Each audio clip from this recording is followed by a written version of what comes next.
So I want to thank our last set of panelists and my friend and colleague Patrice Grimes for facilitating that dialogue.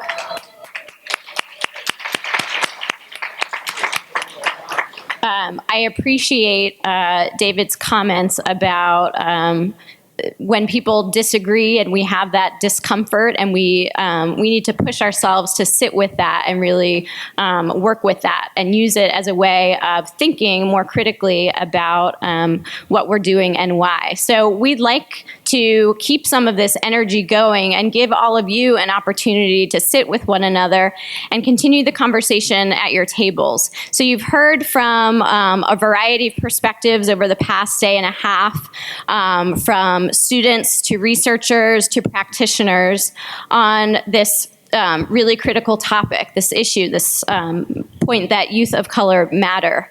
And I think this last panel in particular set forth a number of ways which we can sort of ensure that that happens, whether it be in educational spaces or outside of those spaces.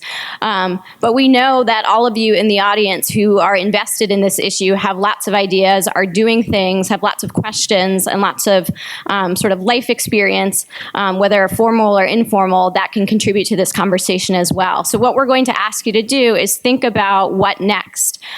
We'd like all of you with your table mates to think about action steps. So take some time to identify, whether it be yesterday we heard from students at WIT, like our Facebook page. That's something that anybody can do that takes a moment. It's not, or we've heard today about changing policy and things, dealing with some of the complex systems that Leon talked about yesterday. So when we think about action, we need to think about it on multiple levels. So what we're going to ask you guys to do is take some time, talk with one another, and think about what would action look like. How do we ensure that youth of color matter? What does that look like? What does that feel like? What needs to change in order for that statement to be true? So we're going to give you some time at your tables to talk about that, and then we're going to, as time permits, have people share out. You've got pens and papers. If you don't know who you're sitting with, please take some time to introduce yourselves, and then just take that energy, and we'll ask you to share your vision in about 15 minutes or so. So can I... So we'd like to ask people, I apologize for having to interrupt, but we'd like to ask you to pause so we can hear out from the group. We also would like to ask everybody, at least one person at the table, to have you write down, if you were able to, through your discussion, come up with your action items. If you leave those in written form, we'd actually like to collect those before everybody leaves. While you are wrapping up your discussions, because I have the microphone, I have an opportunity to do a couple of plugs. So first, this is not a plug. This is something that we mentioned yesterday. A lot of people yesterday were asking about resources, and Ellen Daniels, while the conference has been going on, has been compiling a list of resources. So I want to remind folks that there is the website address is here, and this is what the resource page looks like. It includes things like videos that panelists mentioned. It includes other fact sheets and information, things that we were not able to get to. So please go there. We'll actually continue to populate that. If you have resources you'd like to send, please send those to edaniels@virginia.edu. I also want to put in a plug. So in thinking about these complex and really challenging, but and sometimes engaging and inspiring issues that we've been talking about, there are lots of ways that people can contribute to this conversation. And I think, this is despite, your age or professional label or life experience. Everybody has an opinion, and it's worth hearing those.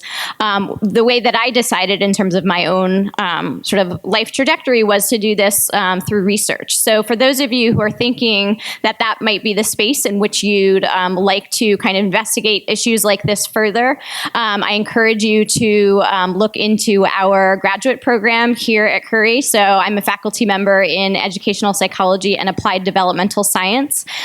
We've got information online about our master's program and our doctoral program. We've got students here in our program. Lauren Mims, we've called lots of attention to her, but she can tell you about her experience. Yeah, she's my doctoral student. So she can tell you about her experience in our program. We've also got postcards on the table. So if that's something that you think, something that might be of interest to you either in the near future or down the line, please take some information, and you're welcome to ask me about that afterwards. Okay, so on to the important work that we're asking all of you to do. We've got microphones, and what we'd like to have a representative from each table to talk about the couple of action items that you came up with. And if I sat in on a conversation where we were talking. I'm not sure that there were specific items. So if you feel like, this is what we wrestled with, we weren't able to come to a place of action, these are maybe questions that we have, feel free to share those as well. We only have, I want to be respectful of people's time, so we'd ask people to be brief and make sure that you're writing them down. I've got Kristen Sakos with a hand in the back, so why don't we start with a mic back there? Hi, thank you. I'm afraid I have to leave in a couple minutes, so I thought I would jump in and then take off, so I apologize. I was back here talking with the Charlottesville Superintendent of Schools and the Director of Student Success and Achievement, and I'm on City Council, so we figured that it made sense to talk about kind of structural things. But what we ended up really looking at was a series of us going out together and with some of the youth council members that we have already engaged, and thinking about this idea of going where kids are, and doing a series of kind of listening and conversations in the community with kids, because the schools have been doing this with parents and with other folks and other constituencies, but we haven't really looked at, as a community, doing that with kids in an informal setting. We've asked them to our tables, and we've had sessions for them to come to, but because of who we are, the press tends to be there, and it tends to get very fraught, but just places where we can actually have those conversations and listen.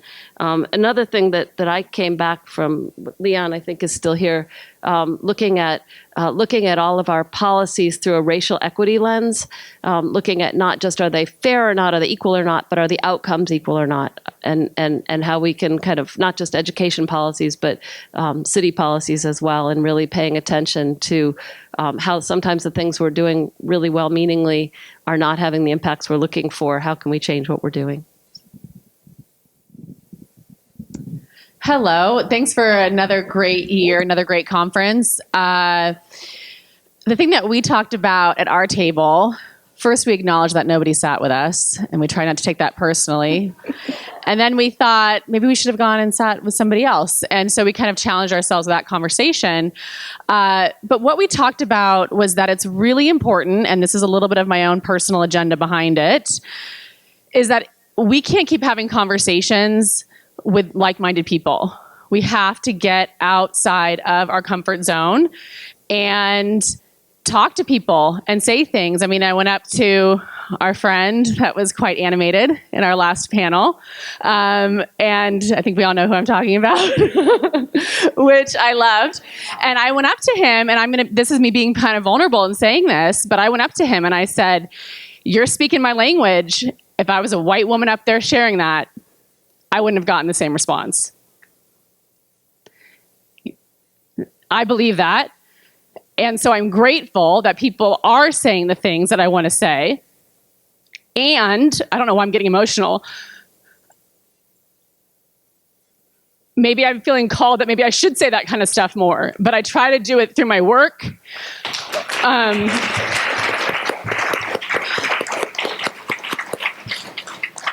Because I think there's no more important work in the world than taking care of our kids. But I'm... Keep going, you're good.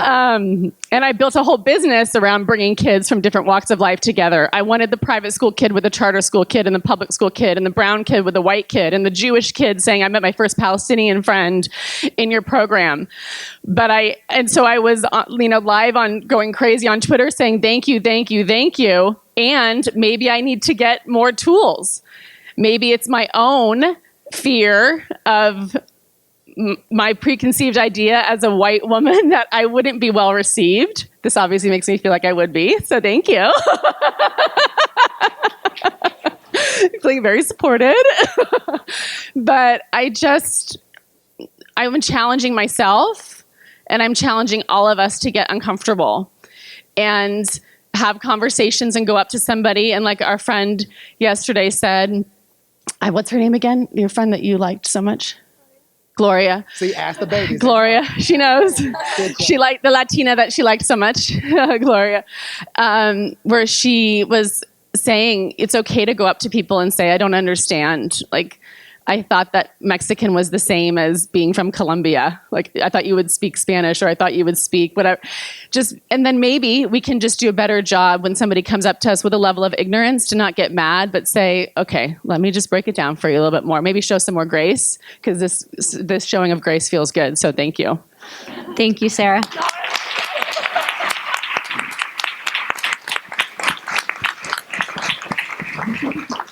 So I don't really know how I can follow up with that, but at our okay. My name is China. I'm a senior at Charlottesville High School. And you do what there? I am the school body president. It's at our table. We talked a lot about communication and how to, I guess, get the word out to some students who aren't able to know about these types of programs, and how exactly we can get these students into the programs because they don't either have a way, or they don't know about it, or they're not comfortable. So just different ways of like encouraging friends to bring them along. Because I know I have a lot of people that don't want to do a program because they know no one there, and they want to bring a friend or someone else with them, or even just having food there, because every teenager out there is going to come to anything you offer with food. That was really the main thing, just how to get out. If you just say pizza, like any teenager will come, like honestly. But yeah, just exactly how you should go out and talk to people. And like he was saying on stage, like going out to playgrounds and going out to the basketball courts where people actually are, because people will talk to you, but you want to kind of keep it nice. You don't want to like throw the information on, like you don't want to talk to them, like he was saying, about mental health right then and there, because they're going to be uncomfortable. You want to make sure it's a welcoming community for them and not exactly throw the program on them in the beginning. But that was kind of it. Thank you.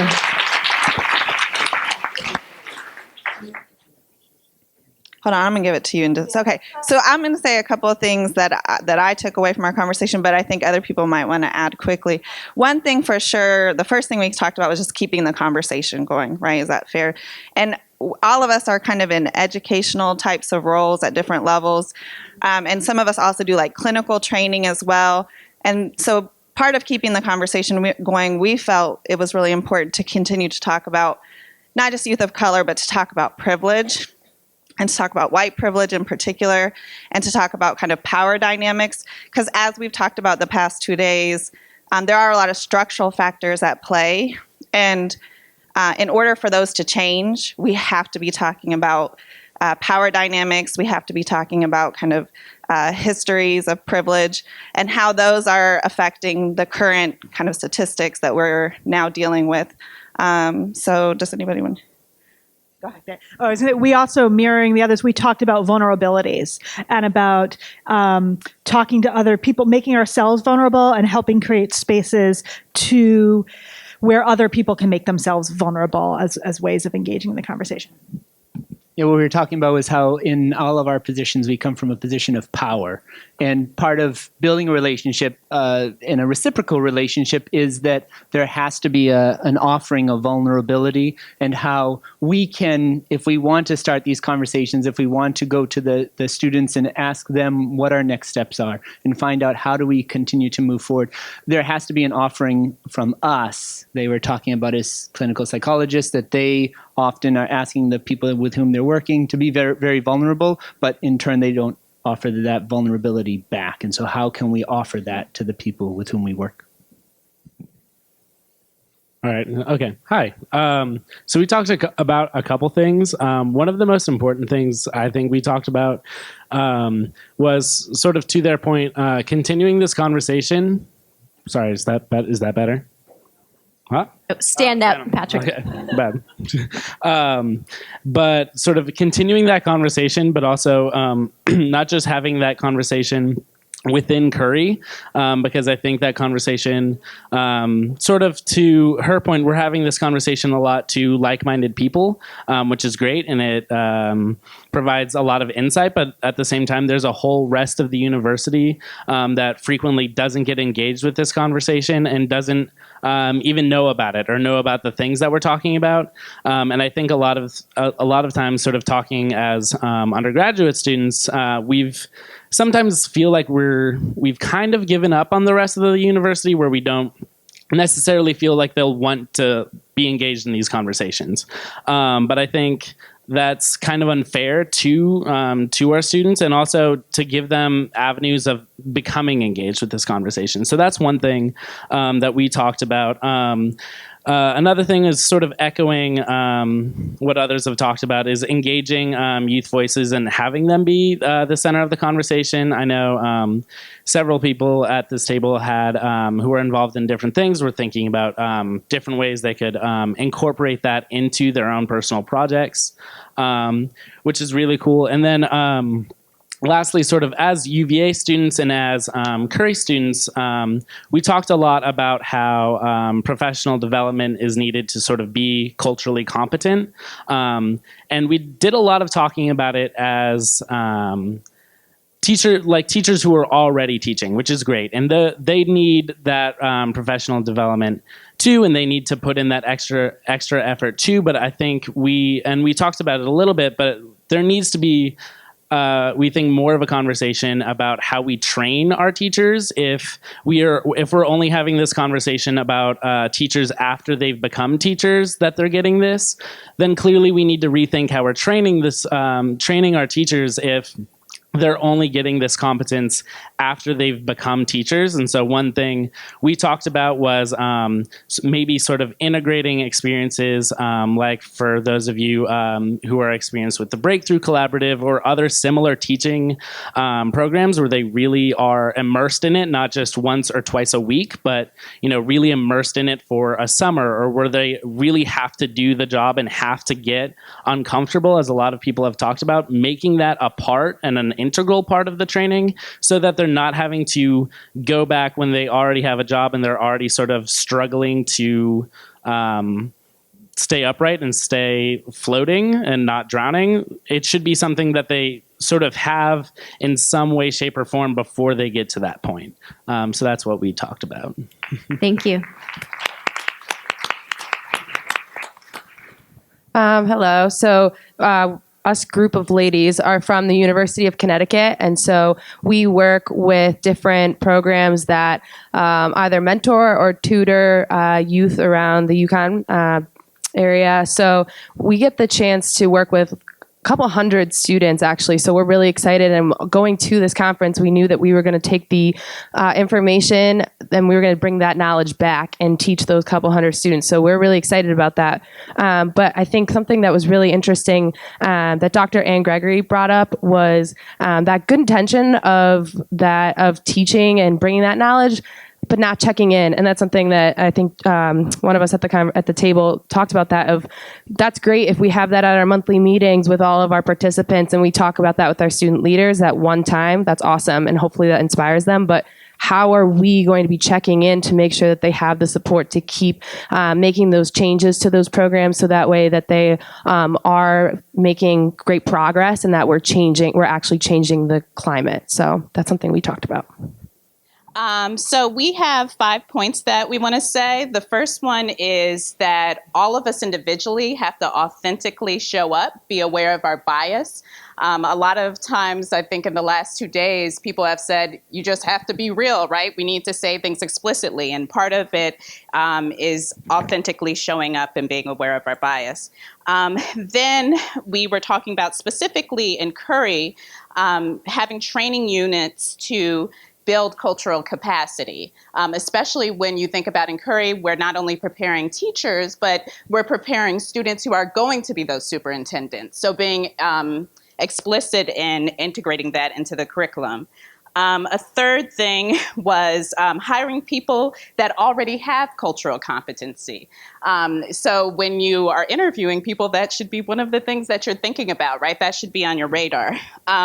Number 4 is to take the risk to have the conversation, this disruptive conversation, and set the tone that difficult conversations are expected and welcomed. And I think setting the tone depends a lot on the people who are in power. So if I'm a teacher in a classroom, I have some power there, right? If I'm the principal of the school, I have some power. If I'm the superintendent. So there needs to be also that tone set that difficult conversations are expected and welcome. Then also, I think at the heart of all of this is to understand the multiple levels of structural barriers as well as responses to this. I know before we were talking about structural racism, and then we were talking about the structures in schools, the time to do prep. But both of those structures are supportive, right? So if you don't have the time to do reflection, that perpetuates this other structure. So understanding all of the different structural barriers that are keeping the status quo and where things are. So our conversation centered on kind of two areas, but one of them was the way that science informs policy. And as we're talking about educational policy and making culturally competent teachers, what our table talked about was that it's hard you can't be culturally competent in every single way when you start or as you continue learning through life. So we're not going to find one protocol or one method that meets each individual with every aspect of intersectionality that they live in. And so finding ways to train people to be comfortable with not knowing as they go and learning as they go, rather than having this protocol idea that says we just have to figure out what the right formula is and then we can teach people that, because it's just not going to happen. So we need to be flexible with how we use science and how we use policy. And then the other thing we talked about was educating kids from a young age. And so I feel like in my personal experience of education, we had conversations about social justice from a really young age, probably from kindergarten through my high school experience. And I feel like I had this privilege of growing up and understanding structure and oppression and things that other people didn't have the experience of.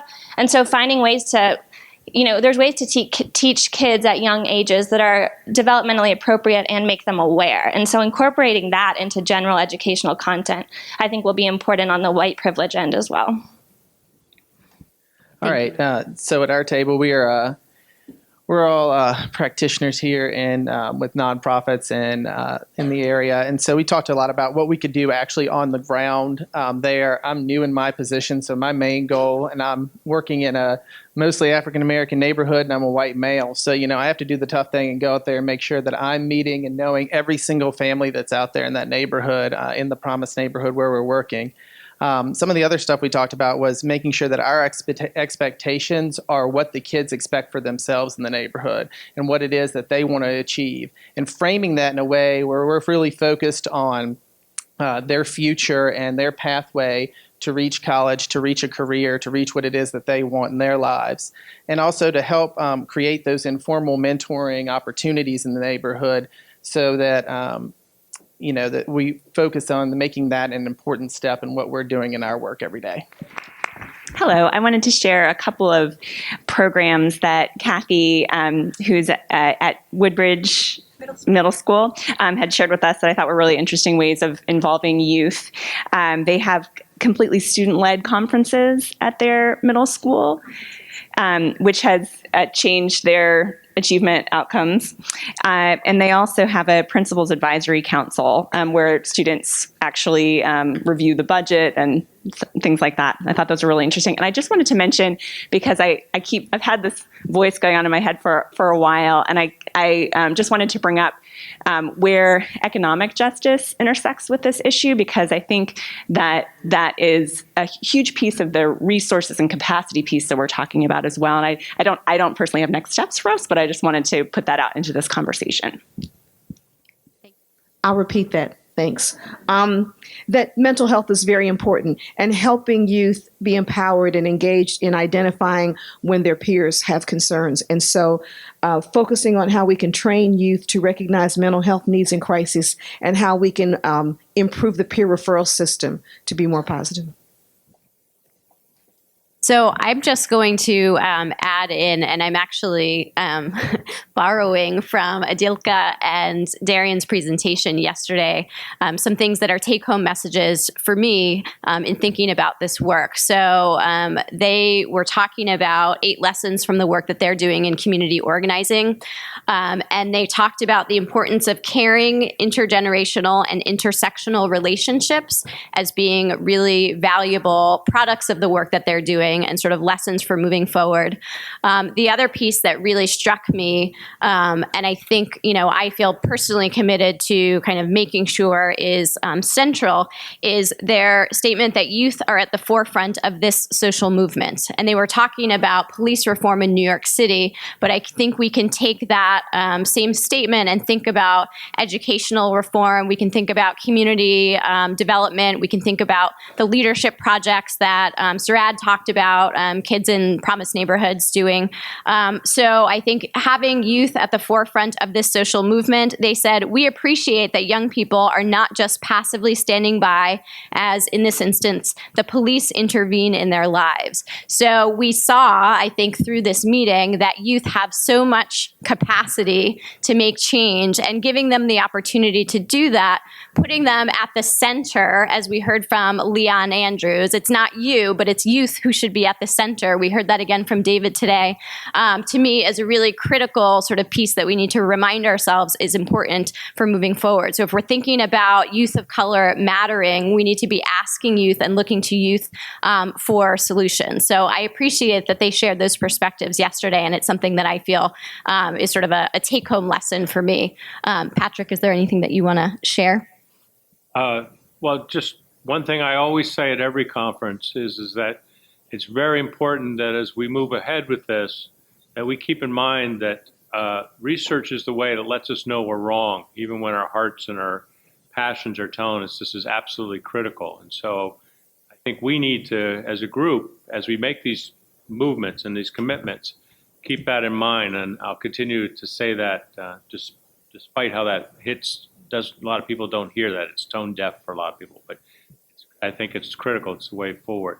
So the center will continue in that vein, and we want to continue this conversation. And we want to thank you very much for realizing and actualizing the disruptive conversation I was hoping would occur.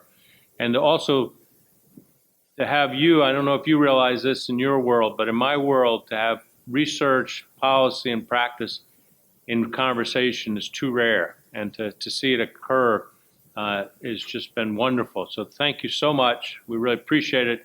You're really fulfilling what the center is meant to do. And in order to keep that going forward, again, we ask that you've written down, we'll actually collect the comments that you have at your table.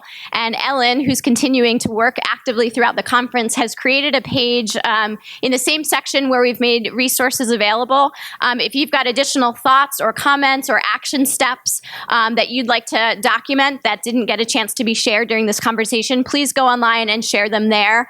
I also encourage you, I was tired in a great way yesterday, but spent some time looking at the Twitter feed hashtag YOCM15, and really just got chills from hearing all of the dedication and the energy and the ideas that came out of the conversations from yesterday. So I encourage you to do that as well. And I want to give thanks to all of you for being here. So thank you very much.